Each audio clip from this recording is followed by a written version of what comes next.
बात है भाई, तुम इतना खामोश क्यों? खामोश नहीं हूँ, अब तुम्हारी गरीबी दूर हो गई, तुम हमारे इस राजमहल की राजमलिका हो। मैं यही सोच रही हूँ कि आज मेरे नसीब में ऐसी राजमहलों में हुआ, मेरे नसीब में कहा था, लेकिन आपका आशीर्वाद मिला और आज से राजमहलों में आ गए। आओ हम लोग सबसे पहले आराम करेंगे। और आग लगी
देखा था बीच का कमाल, लेकिन मंत्री जी कहाँ गए?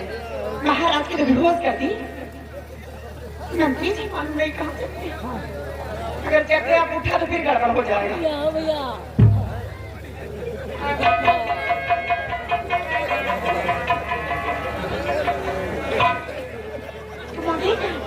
मंत्री जी कहाँ? मंत्री जी नहीं आए, हम ही आएंगे। मंत्री जी का टाइम नहीं था। कहानी हुई मंत्री जी क्या हुआ? महाराज बेहोश हो गए।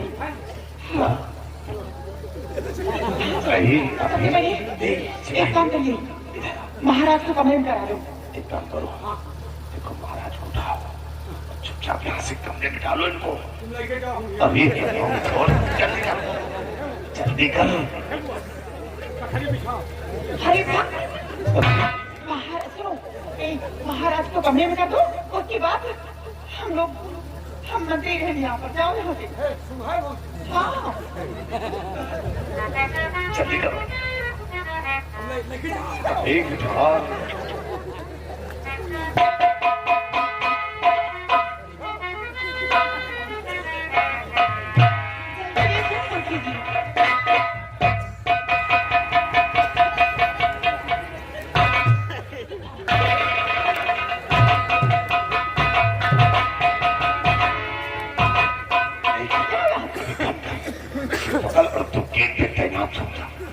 अगर कोई आता है तो फौरन उसे खबर कर। जाओ यहाँ से, नहीं याद आएगा। अबे हराम खोर, अबे वक्त निकल जाएगा। तू क्या यार, गेट पे जल्दी। रात मनाऊंगा। के रात देखा, देखा, सुहाग रात नहीं देखा। सुहाग रात देखी नहीं जाती, सुहाग रात मनाया जाता है। इसलिए तुम गेट पे जाओ और मैं जब तक फिर तुम्हारा चार्ज अगर हो जाता है तो खबर करना, खबर उठाओ अपना। अरे भगवान,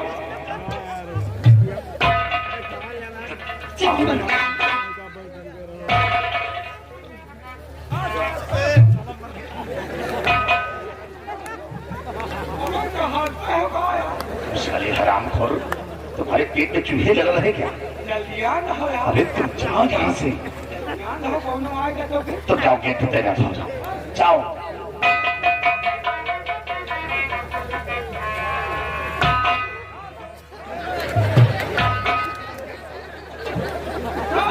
अब साले काम नहीं बनने दोगे यार, इतनी जल्दी तुम क्यों आ जाते हो? अबे हरामखोर, तू यहाँ क्या करेगा?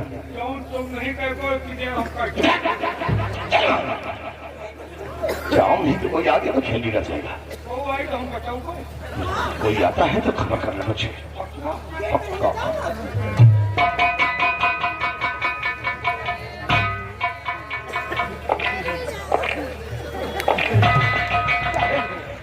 वो आ रहा है तू जा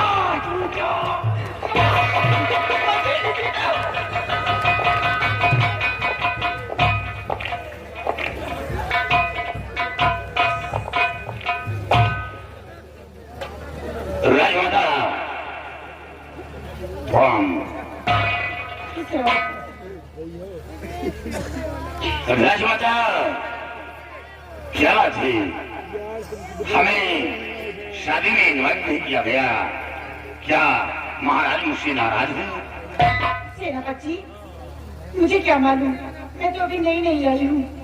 महाराज ने किसे इनवाइट किया किसे नहीं किया। हाँ महाराज जी आप ठीक कहती हैं, आपको क्या मालूम। महाराज जी आपके आने से इस हवेली की रौनक बढ़ गई और जब महाराज की पहली रानी थी तो हमेशा हमें बच्चे के समान मानती थी और हमें माता पिता का इस हवेली से प्यार मिला है। और जब भी मैं ड्यूटी के लिए तैयारी बनाता था तो सबसे पहले अपनी राजमाता से आशीर्वाद लेता था। अफसोस की बात महाराज जी मौजूद नहीं, लेकिन आप मेरी राजमाता हैं। हम लोगों ने महाराज को मजबूर किया क्योंकि महाराज का दुख दर्द देखा नहीं जा रहा था, इसलिए मजबूर करके महाराज की दूसरी शादी करवाया है और सोचा कि महाराज के न रहने के लिए हवेली का त्याग हमेशा के लिए बुझ जाएगा और अगर कोई दूसरी रानी आती है तो शायद उनके कोख से कोई संतान जन्म मिलेगा, या लड़की हो या लड़का, तो कम से कम इस हवेली के अंदर चिराग चलता रहेगा और आपके आने से महाराज का दुख दर्द दूर हो जाएगा। अच्छा महारानी जी मैं बॉर्डर पे जा रहा हूँ, वैसे तो मैं वापस आया हूँ और बंगले पर जाकर फिर बॉर्डर के लिए तैयारी बनाऊंगा। जा सेनापति।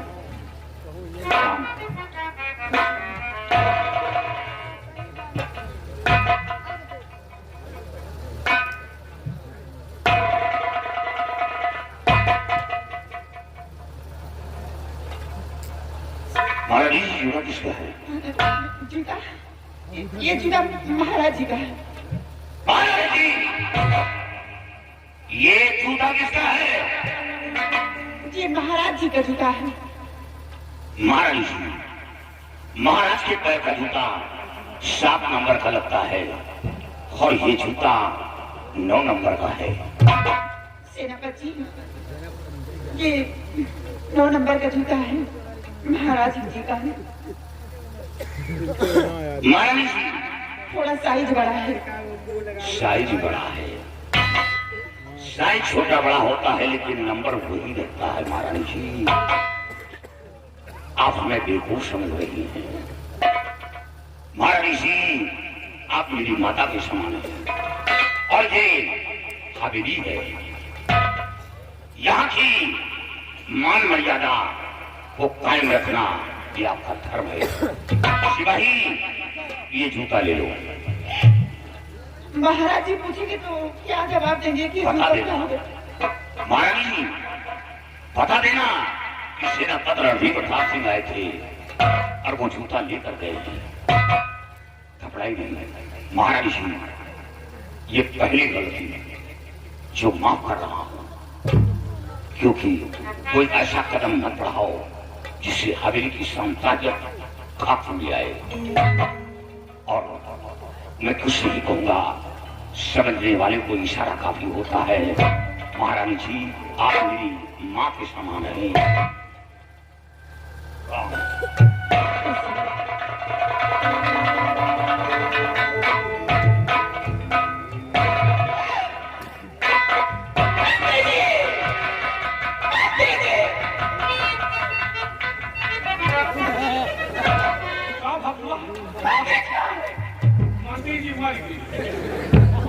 क्या बात है? हमको बताओ। वो आया वाला तेरा कब आया था?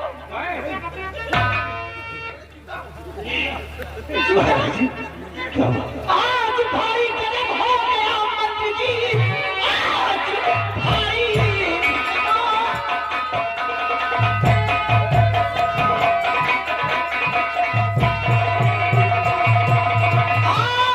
भाई कदम हो गया मंत्री जी, ले गया तेरा बच्चू का दरबार को, अब हमारी तुम्हारी कटाया गई, जिंदा छोड़ो नबी के मक्कार को।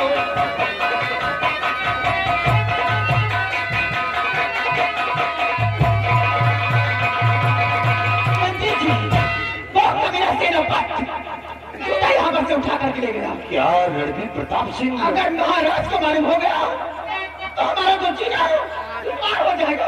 मैं यहाँ रहना नहीं चाहती हूँ। ठहरो ठहरो, तुम फिक्र क्यों करती हो? कहा मैं जूता लिए तुम्हें चाले से तेरी कमी है। मेरी जब तुझे गेट पे लगाया था तो चाले वह कैसे आ गया? वो सुहागरा जूता पहन के मना बने और महारानी जी घबराइए नहीं। अगर सेना जूता ले गया है, जूता ला के नंबर ऐसा हर दिन नहीं हो सकता है। और वो जूता ले गया है, ले रहे हो, लेकिन याद रखो महाराज को मालूम होगा तो क्या होगा? महारानी जी घबराइए नहीं। सेनापति रणबीर प्रताप सिंह राजदरबार पहुंचने से पहले ये भवानी प्रताप सिंह महाराज के समक्ष खुद पहुंचेगा और ऐसा खेल खेलूंगा कि रणबीर प्रताप सिंह को शीघ्र ही शिवा पे भेजूंगा। तो इसे महाराज जी घबराओ नहीं तुम। तो चिंता न करे चिकत्तर में आबे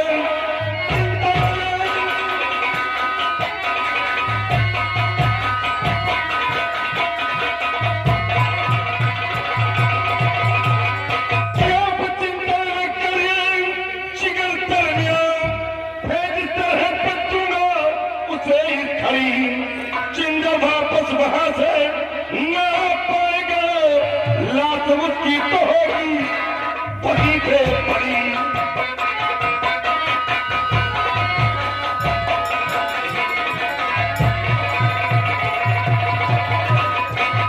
मंत्री जी, तुम्हारी बात मेरे समझ में नहीं आ रही कि जूता बोले गए सेनापति कबीला और मौत सेनापति होगी। होगी, तुम नहीं जान रही हो। ये भवानी प्रताप सिंह की खोपड़ी है और खोपड़ी घूम गई तो पट्टा ठार होगा। देखिए कि मैं कैसी फितरती चाल चलता हो और सेनापति रणबीर प्रताप सिंह शीघ्र शिवा पे चल भेजूंगा।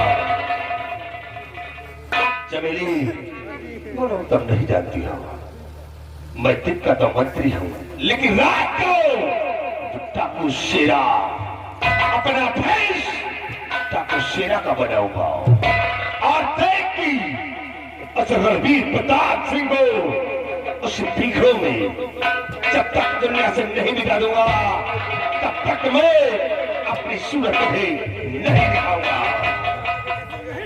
घबराओ नहीं। उतने सीधे नहीं है। ये दिन में रियाया की रखवाली करते हैं, रात में सेना झांचू बनते हैं। सेना झांचू बनते हैं, रियाया को खोखला करते हैं। और देखो कि अब और वो मेरे पहिए से साला कितनी बच्चा ही नहीं वो कभी ना सेना पर अभी प्रताप सिंह पता नहीं चाहिए किसी भी हाल में। घबराओ नहीं। उसके राज दरबार पहुंचने से पहले ये भवानी प्रताप सिंह महाराज के पास खुद पहुंच रहा है। घबराओ नहीं।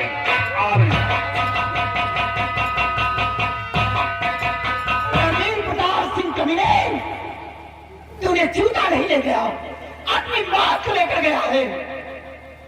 बटखानी दे, अगर मंत्री जी के हाथ से ना मार गया तो देखना और कभी ऐसा कहे ठाएगा तेरे ऊपर कि जुल्म सितम देख करके ये रियासत के लोग के रूह कांप उठेंगे। पर का इंतजार करो, के बाद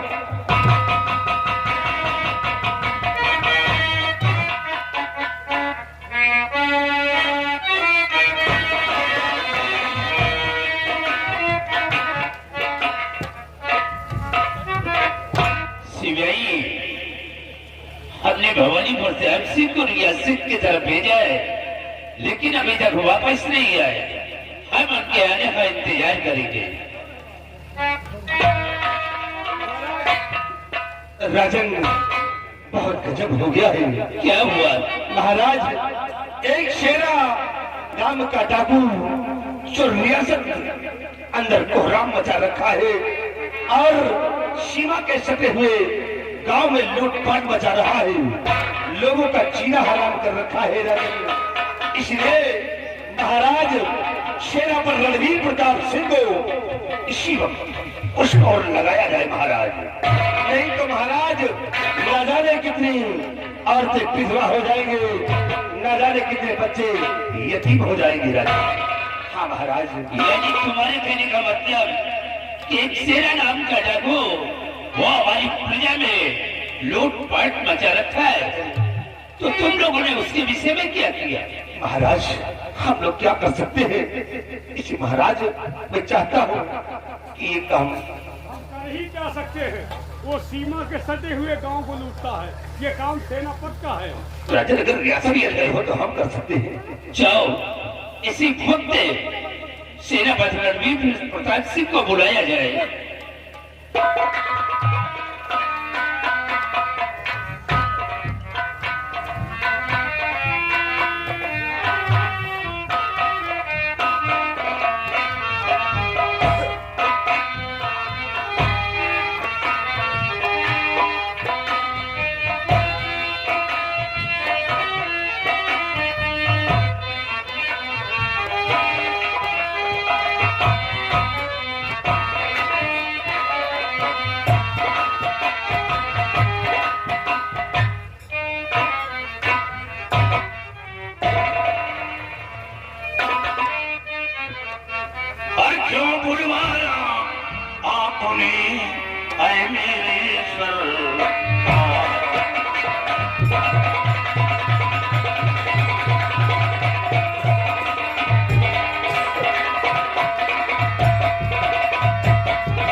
दरबार में क्यों तलब किया गया? सेनापति रणवीर प्रताप सिंह, तुम ये जानना चाहते हो कि तुम्हें तत्काल दरबार में क्यों बुलाया गया? बेशक हुजूर, मैं जानना चाहता हूँ। और तुम्हें बुलाया इसलिए सेनापति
वो सीमा के सटे गांव में लूटपाट मचा रहा है, गरीब प्रजा को परेशान कर रहा है।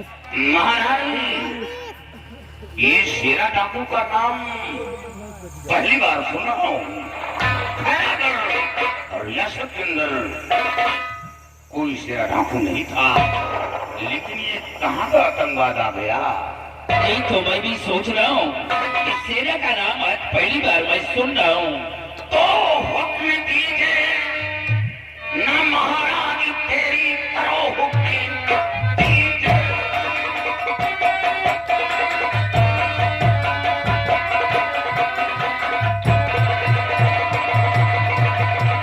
हुक्म दीजिए महाराज, न तेरी करो।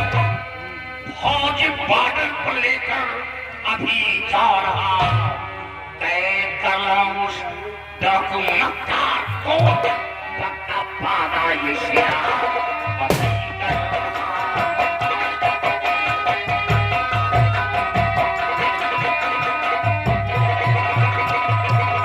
कैद कर रहा उस बाप मक्कार को, पक्का पादा ये शेरा।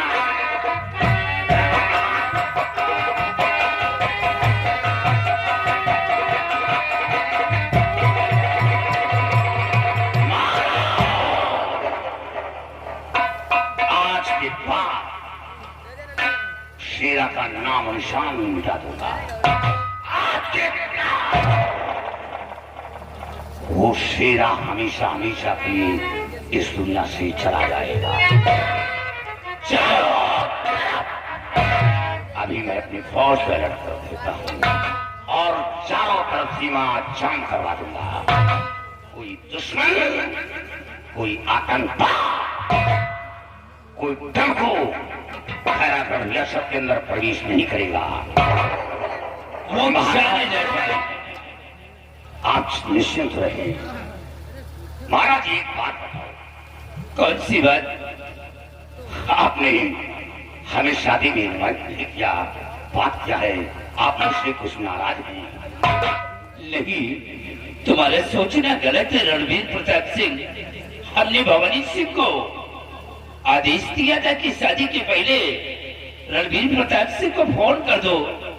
जब हमने पूछा तो इसने मुझसे यही कहा कि हमारी और उनकी बराबर बात नहीं हो सकी। और इस सिपाही को भी हमने कहा, लेकिन इसने भी तुम्हारे पास फोन नहीं लगाया। महाराज क्या पानी चला गया।